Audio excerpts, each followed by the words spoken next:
Olá, aqui quem está falando é Lígia Franklin de Oliveira, sou coordenadora da Terra de Rudá. Vou abrir a porta aqui para minha cachorrinha.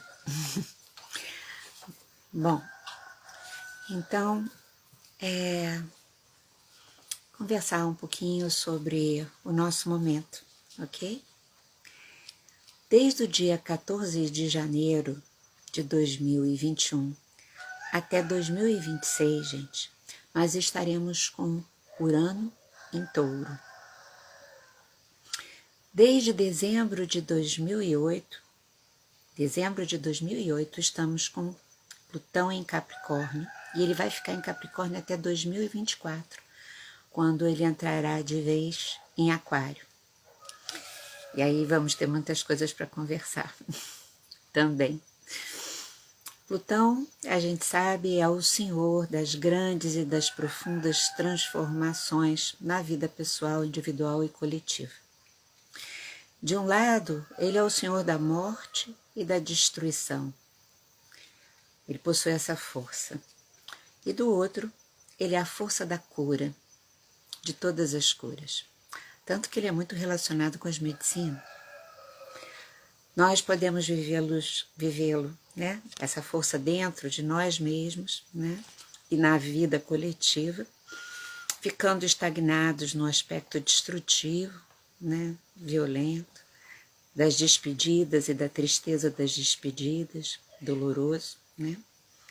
Mas o que Plutão faz mesmo, na sua manifestação, eu acho mais íntegra, é desencadear a morte e a despedida daquilo que se perdeu do seu Dharma, em nós ou em qualquer grupo coletivo no mundo, ou no mundo inteiro. Plutão em Capricórnio, então, né? Enquanto durar esse ciclo em que ele estiver em Capricórnio, nós vamos ver romper, desabar, na verdade, as estruturas, o que a gente pode chamar de esqueleto, que sustentam as nossas posturas, que sustentam conceitos, situações e, no coletivo, as instituições que fazem as coisas funcionarem e sustentam o funcionamento das coisas. E faz desabar aquilo que não está atendendo mais vamos dizer assim, as necessidades de organização para que as coisas funcionem, seja na nossa vida aqui do todo dia, seja no todo. Então, às vezes as coisas não funcionam simplesmente porque a gente mudou de fase, digamos assim, e aquele velho esqueleto, aquela velha estrutura não serve mais para uma nova fase. Então tem que mudar, num processo natural da vida. Outras vezes é porque a gente estacionou, a gente petrificou numa forma, né, e não consegue sair, e precisa ser arrancado, então. E outras vezes porque nos desviamos mesmo do que seria o sentido para o lado que a gente deveria ir. A gente perdeu a orientação. Todas essas situações, a força de Plutão desperta dentro de nós e desperta no céu, de momentos a momentos, para vir nos convocar a viver o que precisa ser vivido, para que o realinhamento ao Dharma possa acontecer. Isso é natural, né? Nós estamos vivendo, então, um Plutão em Capricórnio, gente, desde 2008. Então, tem essa coisa da gente prestar atenção nos acontecimentos que rolaram, que vem rolando desde então, né? Plutão, ele tem essa qualidade de mexer com as coisas que não eram visíveis. Vai lá no fundo. Ele faz exatamente como quando se tem um abscesso e é preciso romper esse abscesso, espremer ou abrir esse abscesso para que o pus possa sair e só então a cura possa acontecer. Então, é uma metáfora, né, das situações que precisam ser drenadas para que o desvio, a estagnação cesse. Bom, além disso, nós estamos com Urano em Touro até 2026. E quando a força de Urano fica ativa, é ativada na nossa alma, isso acontece nos trânsitos do céu, né, de Urano, desperta uma tremenda força criadora, inovadora, assim, que contesta, que questiona as coisas, buscando uma forma mais livre e mais humana, digamos assim, na sua integridade céu-terra, para que essa forma de integração céu-terra dentro de cada ser humano possa ser vivida. Urano, na mitologia grega, só para relembrar, eu acho que a maior parte de vocês sabem, né, era o céu, era a divindade celeste, com toda a sua amplitude, a sua diversidade absurda, né, e encantadora, quando a gente olha um céu à noite ou vê aquelas fotografias cósmicas maravilhosas. Então, essa é a força de Urano dentro de cada um de nós, né? E nos convida a experimentar a vastidão e todas as possibilidades de se viver dentro dessa vastidão. Bom, Urano em Touro desperta então, gente, em cada um de nós e no coletivo, um questionamento para que a gente possa criar novas possibilidades de se viver o nosso senso de segurança. Eu já andei comentando isso outro dia aqui no Instagram. Que a gente possa viver novas possibilidades na relação com o trabalho, com aquilo que a gente produz, com aquilo que a gente ganha dinheiro. Na relação, portanto, com os bens materiais. E isso inclui o mundo financeiro, os investimentos, o dinheiro, a moeda que se usa, a moeda que se torna importante no mundo ou não. Urano em Touro mexe com a alimentação, a produção de alimentos, a agricultura, a própria natureza, querendo trazer o novo e o libertador. Eu tenho uma convicção que tudo que nós vivemos nesse tempo agora, né, é para chegarmos a sermos seres humanos cada vez mais humanos, de forma cada vez mais ampla, coisa que eu vivo sempre afirmando, né? Só que existe um intervalo, uma transição, que é esse tempo que a gente vive agora, para que isso aconteça, né? E nós estamos, então, em plena transição, com a presença dessas duas forças ativadas ao mesmo tempo, né, no interior de todos nós, né? E que, então, a gente está vivendo um tempo caracterizado por rupturas, por mudanças, algumas coisas súbitas, por transformações daquele tipo que eu mencionei, muitas vezes dolorosas daí, né? Há, em termos coletivos, então, muita resistência, coisa que eu também já venho comentando em conversas aqui, muita resistência mesmo por parte daqueles que detêm o poder no mundo. Há muita resistência para o novo, para que essa forma mais humana, em que ninguém é explorado, né, possa se desenvolver de verdade. Então, eu acho que o que a gente vive agora, o que eu queria falar com vocês, é que essa resistência, ela costuma ser muito dissimulada. Assim como as estratégias desses grupos de poder se apresentarem também são extremamente disfarçados e dissimulados. Na última semana eu queria compartilhar com vocês que eu vivi no nível muito pessoal uma experiência maravilhosa. Nasceu meu primeiro netinho e eu estou experimentando ser vovó pela primeira vez. Isso foi e está sendo ainda, né, extremamente comovente. É uma experiência também uraniana, porque é completamente nova para mim, né? E me trouxe uma emoção muito profunda e inenarrável, que eu não encontro palavras, porque é bem diferente da emoção que eu tive quando eu tive meus filhos, né? E é de outra ordem, é realmente uma coisa nova, né? Então, todos esses dias vivendo muito essa emoção e muito agradecida ao universo por poder vivê-la, né? E ela continua muito forte. Mas um pouquinho depois que ela se instalou dentro de mim, né? Eu já vinha me preparando, mas quando nasce, né, gente, é quando a gente sente mesmo a coisa, né? Mas assim, muito pertinho, logo depois que ele nasceu, me veio uma sensação, um coração apertado, porque eu vi o meu netinho nascer cercado de amor, de todos os cuidados que uma criança pode precisar, da forma mais bonita e mais, vamos dizer assim, inteira, que uma criança possa receber. Mas imediatamente, e não porque eu sou uma boazinha santinha, não, é porque a gente está nesse mundo.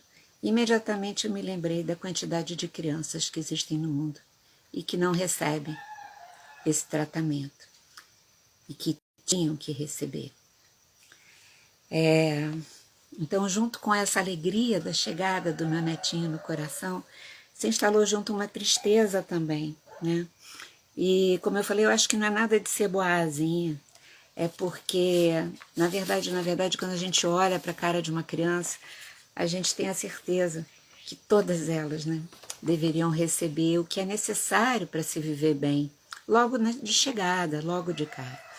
Que não é possível que seja diferente disso.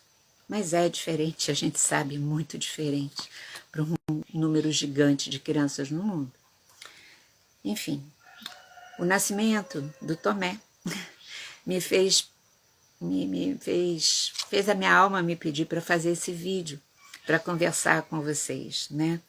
E para falar dessa transição que a gente vive agora, que é como toda transição, ela é difícil, mas ela pode ser mais fácil ou muito mais difícil, dependendo das nossas posturas.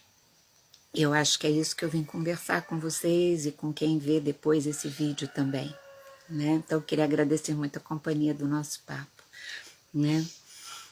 Bom, eu queria relembrar que a estratégia de quem tem o poder de domínio no mundo, né, vai se utilizar, eu acho assim, se utilizar de conversar sobre os problemas, sobre os assuntos que foram criados pelos próprios detentores de poder. E por isso eles apresentam então e vão apresentar nesse momento e para frente soluções para os problemas que eles mesmos criaram. E essas soluções vão ser as soluções que vão beneficiar novamente a eles, para que permaneçam onde estão. E a gente precisa perceber disso.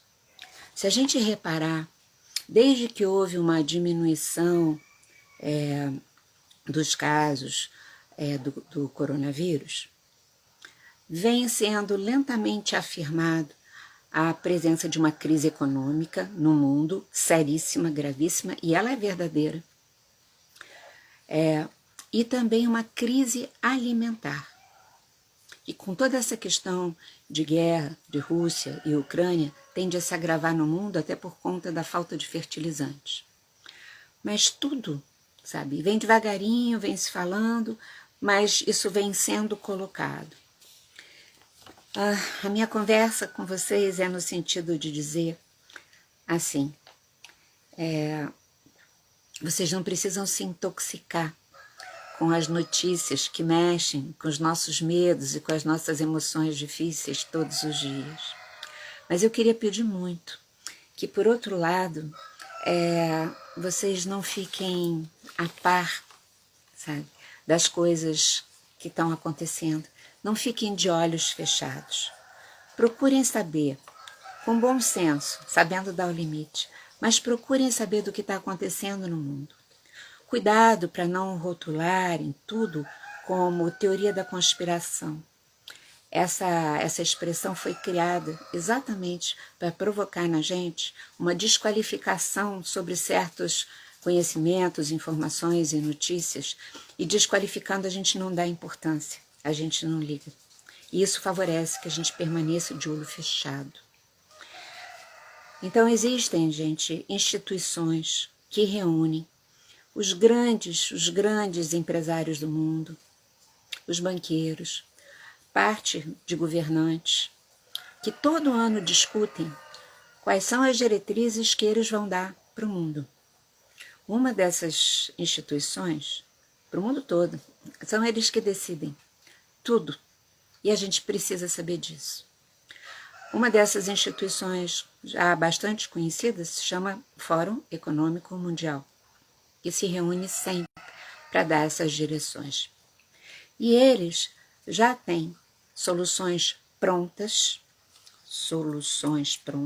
para resolverem, né, os problemas da fome e da miséria no mundo, os problemas climáticos, os problemas das desigualdades. Então, prestem atenção bastante, porque tudo isso parece muito certinho, as propostas parecem ser as melhores, com as melhores intenções, mas, por favor, fiquem com os olhos despertos. A gente encontra no Google facilmente essas informações. Tem uma coisa chamada Agenda 2030, que fala muita coisa. Tudo muito bem apresentado, como se fosse com as melhores intenções. Olhem para isso, né? Eu volto a dizer, quem provocou os problemas que nós estamos vivendo agora, sabe, são os que vão estar e estão apresentando as soluções. E a gente precisa ficar desperto. Bom, vocês podem perguntar assim, Lígia, o que isso tem a ver com o Tomé, né? E com a proteção real das crianças, né, no mundo? Tem a ver, sim, muito, né? Individualmente, a gente não pode fazer uma coisa agora, já, que transforme isso tudo, por mais que a gente tenha vontade, né? Mas é o que a gente sempre afirma na Terra de Rudai. E novamente eu vim para trazer esse alerta. Se a gente tiver a consciência pessoal ampla funcionando, sabe, na nossa vida diária, o tempo todo a gente investindo ali para conseguir avançar naquelas coisas pessoais que são as mais difíceis para nós. E se nós tivermos a percepção clara desses jogos, que eu vou chamar de jogos maias, da ilusão do poder no mundo, sabe? Além da gente emanar consciência para o próprio mundo e para o entorno, nós mesmos não cairemos nas armadilhas da sombra no mundo ao fazermos escolhas, quaisquer escolhas, desde aquilo que a gente compra para a gente comer, desde a roupa que a gente usa, até as escolhas maiores, em todos os sentidos, até políticos, né?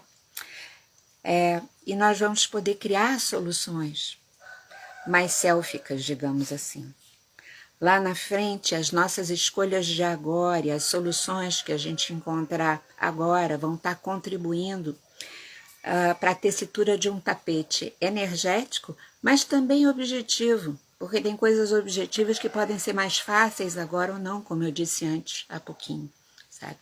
Para aquela humanidade mais humana, aquela que vai poder dar para as crianças todas do mundo o que elas realmente necessitam e também para os adultos, porque também tem um tanto de adulto vivendo em condições subhumanas, a gente sabe, né? E enquanto a gente estiver vivendo essa transição, nós mesmos não seremos surpreendidos, sabe? Nós podemos diminuir os malefícios da insistência dos velhos padrões de dominação continuarem a vigorar no tempo de transição. E isso é extremamente importante agora. Alguém pode pensar, mas tudo isso é muito vago, Lígia. Não é não, gente, não é. Essa é a parte que nos cabe, nesse momento. Por isso que a gente está aqui agora, sabe? Para unir a consciência à realidade do mundo e agir com lucidez. Para que cada um de nós faça um investimento muito grande nessa lucidez da nossa vida diária, mas que a gente invista na educação, na cultura, no conhecimento, sabe? Que a gente esteja de olhos abertos e coração disponível, sabe? E isso é tremendamente revolucionário. Que a gente cuide da nossa alimentação, do nosso corpo, e que a gente vá transmitindo isso simplesmente porque nós somos, mas também nas escolhas todas que a gente fizer, como eu falei antes. Então, Plutão, ele entra definitivamente em Aquário só em 2024, ele continua em Capricórnio até lá, Urano fica em Touro até 2026. Esse ano nós vamos ter um conjunto de eclipses, né, no eixo Touro e Escorpião. Eu já falei do primeiro, a gente vai ter um próximo agora, semana que vem, só que dessa vez vai ser eclipse da Lua, mas sempre vai ser nesse eixo Touro e Escorpião, que é o eixo mesmo do poder, sabe? Ou da potência de realização objetiva, né, a partir de uma realização interna, né, o eixo do poder e da matéria. Então, tudo isso está sendo ativado no céu e dentro de cada pessoa, de cada um de nós. A gente pode viver a sombra ou a luz disso. E quanto mais a gente viver a luz, mais a gente vai estar contribuindo para essa transição acontecer da maneira como deve acontecer. Então, vamos lá. Cada um de nós fazendo a nossa parte. Tá bom? Muito obrigado pela companhia. Vamos seguir em frente, que a gente comece a nossa semana com muita lucidez, com olhos muito abertos e continue todas as semanas à frente assim. Hoje às 6 da tarde a gente vai ter a nossa meditação aqui no Instagram. Quem puder vir, vem. Sejamos luz, sim. Nós somos, na verdade. Vamos tratar de abrir os poros para manifestá-la. E isso implica a gente trabalhar por dentro, internamente, em conexão com a fonte, mas também lidar com a realidade do mundo, porque se a gente está encarnado aqui, é para que isso aconteça. Tá bom? Grande abraço, gente. E um beijo.